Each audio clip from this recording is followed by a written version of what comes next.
Frack on, everyone. Welcome to another episode of Frack and Canon. This time, we're talking about comic books or movies or sci-fi, kind of sci-fi, but we're going to talk about a little bit cancel culture again, part two, part due for us 90s kids. So, Sarah, you were the one that brought this up. There's a specific topic you brought up that I wanted you to tell us why you wanted to talk about this. Yeah, J.K. Rowling came out with some very awful comments about trans people. And of course, she wrote Harry Potter. And I guess I'm struggling with it a little bit because, if I have kids, do I let them read Harry Potter? I don't know how to be the counterbalance to her ideas. Obviously she has freedom of speech, but I feel like if people are saying things that are hurting a group of people for no reason that they just are themselves, and you're hating on them for something that has no basis to hate them, like she has such a large megaphone, so how do we counteract that? But also, can I still like Harry Potter? And I guess it's something that I've been struggling with, because the other part of it is, since she's still alive, if you buy Harry Potter, she gets money, she profits off things. So I don't know, what do you guys think? I think it's an interesting dynamic, because this isn't something that we just see in this sort of that we just see here, you know what I mean? In the arts world, thinking about sometimes basketball players or football players, they'll be dealing with a case or something, you know what I mean? Look at Michael Vick, right? That crazy, horrible thing that he was doing. Who months ago was throwing for touchdowns as the star quarterback for the Atlanta Falcons, now has thrown himself before the mercy of a federal court, admitting in court papers to dogfighting. You know what I mean? Right. But at the same time, he was the star player of that team, too. You know what I mean? And I think back, and Kobe just passed, but I think back to several times when he's fighting cases, and he was out on the basketball court, and just thinking about this idea, how much does what they do well, how much does that allow us to kind of forgive the certain things that they also do, because in the end, the question that Sarah's really asking is, does the fact that J.K. Rowling feel how she feels about individuals, does that make Harry Potter worse? So yeah, I agree with that statement. I agree with that question. Sarah, what do you think? In your opinion, so you asked the CJ pretty much what about your question? What is your answer to that? I don't know. I'm still struggling with it because there's so much positive in Harry Potter. Dumbledore, I believe, is a gay character, and he's shown in a positive light. And I think there's a lot of good messages in it. But I'm personally having a really hard time separating the artist from the art. I think in my hypothetical I have kids situation, I would probably let them read Harry Potter either checked out from the library or, buy it used. But I don't think I would ever buy anything new that was Harry Potter. Because just to, I don't want to deprive anyone of the amazing work that she created, but at the same time, I don't want to support her financially or feed into that her means at all. I don't know. I'm still struggling. I think that. Sorry. No, go ahead. I just think it's a very touchy subject because, again, I don't agree with what you're saying, but I enjoy her book too. And that's kind of where my question is, what, and you get to saying how much is too much. At what point Steve verbalized, does the artist's opinions or actions make them a horrible person? Does it devalue the art? What's his name? Art. You remember we talked about, Sarah, you and I, R. Kelly.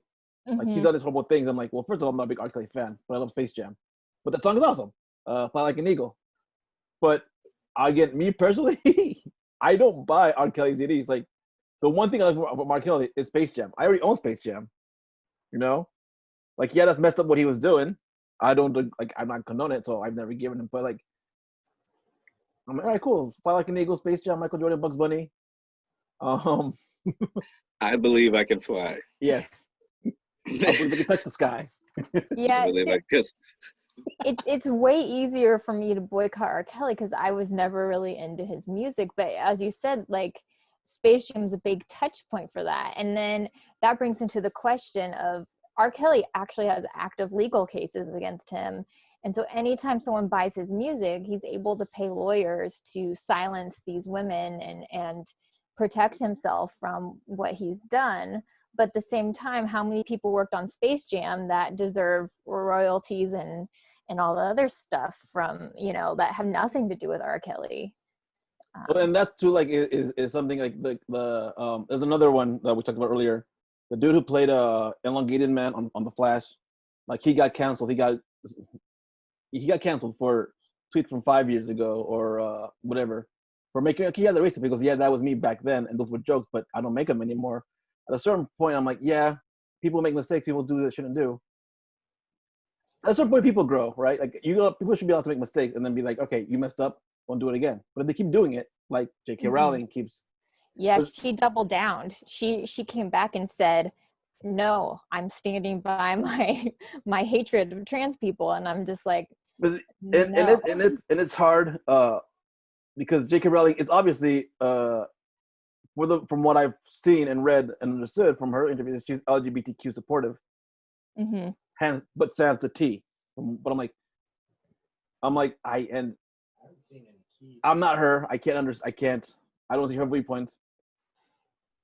I'm like, I don't know who you are, you know, but I love your work. You obviously, I feel that there's more good that she does than bad. I'm not defending her. Please don't cancel me. I will say this. Like, Sarah brought up a good point that I never really thought about before. Because I posed the question earlier, but I will kind of answer that. I'll get on the other side of that question too, in the sense that I've always been a little bit more cynical of a person. I've always been able to compartmentalize, for lack of a better word. I can separate a person from the art that they create. Mm-hmm. But you know what I mean? I can say, hey, that's a good Michael Jackson song versus what he may have done in the past. Like, that song's still good. You know what I mean? Like, it's still a damn good song. This movie's still good, or this, you know what I mean? Like, I could still feel that. But the point that she made that I never really thought about is the idea of if this person is still alive, you are supporting their way of life if you are supporting them. You know what I mean? Right. And so in that instance, you do have to kind of think about that. And I guess that you were kind of bringing up that other point of now, all right, if someone shows that they can grow, that maybe we should treat it one way. But if someone doubles down, you know, maybe it's okay to sort of ostracize these sort of bigots, I guess.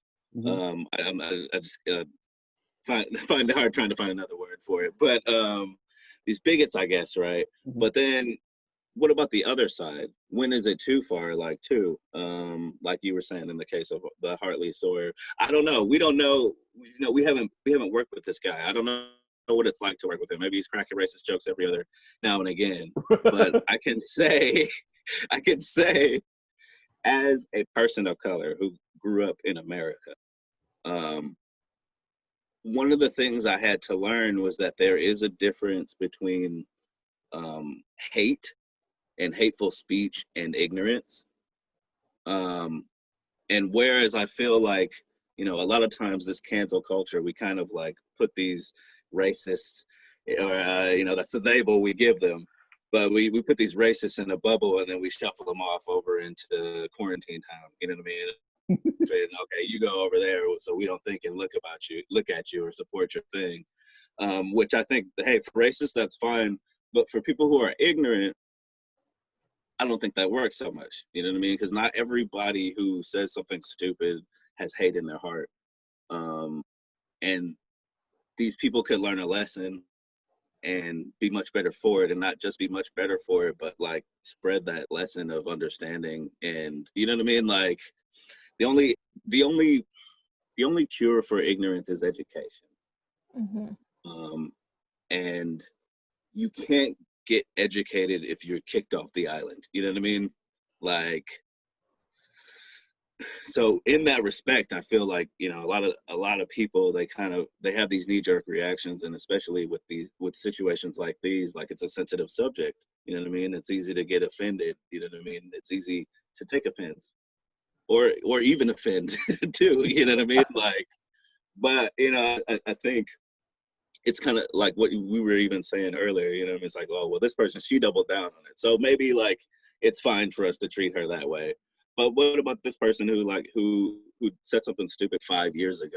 You know what I mean? And like we haven't seen anything since then. You know, I kind of feel like, okay, well, this person maybe isn't like a hateful person. You know what I mean? Like, you know, I don't know what it's like. I don't know what it's like to work with Hartley Sawyer, but like, it's like, did you guys really work with this dude for 5 years and all of a sudden, like, you know what I mean? Like, I don't know. It just seems weird, but yeah, I like what James Gunn did, because he had some, I think they were racist comments. I think they were pedophile jokes. Pedophilic jokes. type, Yeah, so he did some awful stuff on Twitter. And when it came to light, he full on stood up and said, I did that and it was wrong, and I take responsibility and I accept consequences for it. And to me, that made a big difference, is him saying he claimed that he did it and then said it was wrong, and was like, what can I do to make it better? Like he didn't like try to hide from the fact that he did it, and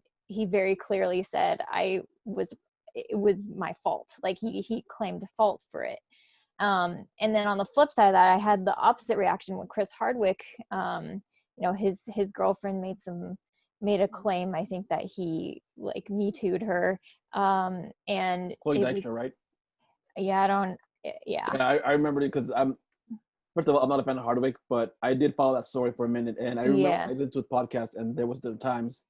Yeah, but I watched him on Talking Dead after that. You know, they let him come back and do Talking Dead, and what he basically said on Talking Dead was, hi, you know, normally I recap the show we're about to talk about here, but instead, I really just want to take a minute, and I want to say that I am so appreciative to be standing here right now. And I want to thank you, the Walking Dead community, for all of your support these last couple of months. You know, the show is not just a job to me. This is a vital part of my life, you know, and this has been a sanctuary. These last 7 years we've been here. This has been with me through good times and bad times, and I have so much gratitude to you, the fans. For me, I'm like, I don't know if he did it. I tend to err on the side of believing victims. I think something happened that maybe she wasn't okay with, and he never owned up to it though. And for me, that's a big part of being able to forgive these people who do these things. So as CJ said, I don't think we can just shove everyone off into their island and be like, we hate you all, like go pay for your mistakes. But I think people need to take responsibility for them. I'm not a fan of Hardwick, so I just didn't. I'm like, I just don't like him. But I stopped watching Talking Dead, and every time he's like a moderator at a con, I'm just like, like, you know, I just feel like he was so insincere. But there's also, and it's something that also we talked about earlier. So it's like James Gunn owned up to it. And right now, what we have is Josh Whedon. So right now, as of today, September 4th, 2020. There's this issue with the Justice League movie with the guy who plays Cyborg, Ray Fisher, is calling out Josh Whedon and the producers and Jeff Johns. And right now he's been quiet. So I'm like, dude, what's going on with you? I like Buffy. I saw the first season of Buffy. I haven't finished the other ones, but I've heard some stories, and I've heard people who worked with him at Brooks saying, when we were at Brooks, he was like, yeah, he's kind of a dick. But I mean, that's hearsay. I'm not saying that he is. I'm saying that that's what I heard from people who work with him. It's very convoluted what's going on. Like, I don't even know who to believe in this. Like, again, I kind of err on the believing victims, because I don't see any benefit to coming out as a victim. You know, a lot of times they're great with lots of hate. Mm-hmm. Especially coming out against someone who's as loved as Joss Whedon. So but I think it's Hollywood has a lot to own up to, by just, I mean, it's still a toxic male culture. I think you're more likely to get a job if you're a white man, and it's still there. So it's funny you bring this up because I was reading an article and I sent it to CJ. I don't know. I think I sent it to you. I don't know. But it was about Bryan Singer and how he would. Did I send it to you, Sarah? It's about Bryan Singer and how, like, I think the first movie had just come out, was about to come out, and someone was suing him for sexual abuse. The dude was 18 years old, but in this piece, a Hollywood Reporter piece, saying that, like, he was just off of Bryan Singer was just fresh out of Usual Suspects, right? And so they're making this movie, and they're like, he comes into set high, and he's working, and then I guess at one point there was a mishap on set where Hugh Jackman got hurt, like, pretty badly. Like, we need to go to the hospital right now, and everyone threatened to walk because if they didn't do something about it. But they're saying we look the other way because he's an artist too. He's an artist, but Hollywood is, and I don't remember I'm misquoting it, but it's on Hollywood Reporter. I'll find the clip and show you here. And it was saying that Hollywood rewards, like, greatness and stuff, but, like, we look away when they're doing bad stuff. So at what point does that stop? At what point do they keep going that? Because Bryan Singer is a great, like, I love X-Men. X-Men is, as you know, that movie's what got me to comic books. That movie's what got me into Marvel and DC. Like, Bryan Singer is a great director. I love his movies. But at a certain point, I'm like, at what point, like you said, do we stop looking away and start being like, dude, what the fuck? I'm gonna say, what the fuck are you doing? Why are you letting this happen? Why is this all happening? And it's not just, but I want to point, not to get too, like, heavy-handed or political. But at what point do the producers also come into play and get, we put them at give them responsibility for letting it happen? Well, I mean, honestly, like, not to try and not sound like a freaking after school special. I think we passed that boat. Let me say that boat a long time ago. It's all of our responsibilities, Renee. No, I mean, but seriously though, because it does, like, as we're even having this talk, it's like, just like further illuminating for me, like, this isn't just, we're a movie show, we're a comic book show, so we're talking about it through that guise, but this isn't just a Hollywood problem. You know what I mean? This isn't just a Hollywood thing. This isn't just something that happens. It's broadcasted for a lot of people because of the nature of the business. You know what I mean? But right. This is going on everywhere. You know what I mean? Like, this type of behavior, this type of thing is happening everywhere. You know what I mean? And it is like, that sentiment is everywhere, and it's sort of like something that really, society has to change it. You know what I mean? Like, and you know what I mean? So when I say, like, it's all of our responsibility, it is, you know what I mean? The responsibility of the audience to say, like, okay, I don't want to, kind of like what Sarah was alluding to earlier, you know what I mean? Like, it's kind of the responsibility of the audience then to look at this and say, like, okay, well, if this person is like this, then I can't support him, you know what I mean? Sort of a thing. Mm-hmm. Because if we allow it and we keep paying them, then we are allowing this, we are enabling this behavior. You know we what are I mean? condoning it. Mm-hmm. We are saying, as a society collectively, you know what? As long as you make me laugh, it's fine. Let you go and rape that. As horrible as that sounds, and that is over there. You know what I mean? But it's like that is what we're saying. Like, unfortunately, you know what I mean? Like, oh, you're so funny, you're so horrible, but here's another $1 million. There's another $1 million. That is so horrible. Sarah, what anything you want to add? Anything you thoughts? Well, the other thing I want to point out is, like, my sister recently read To Kill a Mockingbird to her kids. Mm-hmm. And there is a copious amount of use of the N-word in that book. And I think the other thing we need to be aware of is not whitewashing, like, what history is. I think we shouldn't hide things. Like,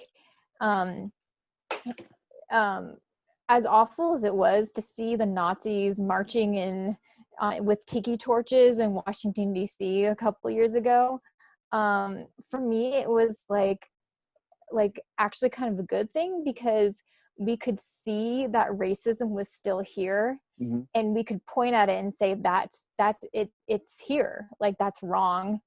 And we can't pretend that it doesn't exist because it's so overt. And I think we, like, it's the other thing is, like, you know, like with To Kill a Mockingbird, there's things that we show our children, like Peter Pan and other things that have clearly racist things in them, and Disney has been putting them up on Disney Plus with like disclaimers saying like this is a historic thing. And I think it's so important that we maybe not just let our children watch them like or read them without talking to them about it. But I think one of the problems we're having right now, just with everything that's going on with like Black Lives Matter, is that people think that it's gone, like, you know, or that things are okay because we make these little steps. And I think we need to still be aware and talk about these issues because they're still very important. Something that I when I was growing up, living I was taught by my parents was like, don't ignore like your mistakes, like own up to it. If you're still making up, own up to it. Say, yeah, okay, try to do better. Don't just wash it away, ignore it. It's still there. It's not going to go away unless you work on it. And I feel that as a country, right now at this moment, we're trying to do this with both of that, and that's why we have this for lack of a better word, political tension. We can't all be ostriches. Some people refuse to acknowledge that there is still a lot of wrong in this country. Like, I love this country. I was born in this country, but to accept that there is no mistakes, that we have made and we still have mistakes. We still have horrible issues in our system. Is doomed to repeat itself. History was always my favorite class in school. In high school, I got the highest grades in high school within history. But it's something one favorite, because those who fail to learn history are doomed to repeat it. Look at where we are right now. Historically, I'm like, we've seen this before in our country 40 years ago. Yeah, I'm like, it's people are refusing to take a look or learn from it. That's all, folks. Anything else? Well said, everyone. I feel like well said, though. Any final thoughts before we frack off? Well, I don't know. I just, you know, hope everyone's staying safe out there, being kind. The deeper we get into the pandemic, I just want to like yell at people, be kind, like, because I think people are getting a little stir crazy and maybe having, like, you know, anger management problems, and yeah, so be kind. And it's very hard right now, especially with the economy, especially with people being furloughed and jobs disappearing. Mm-hmm. It's hard to... I just imagine someone angrily yelling, "Be kind!" If it works.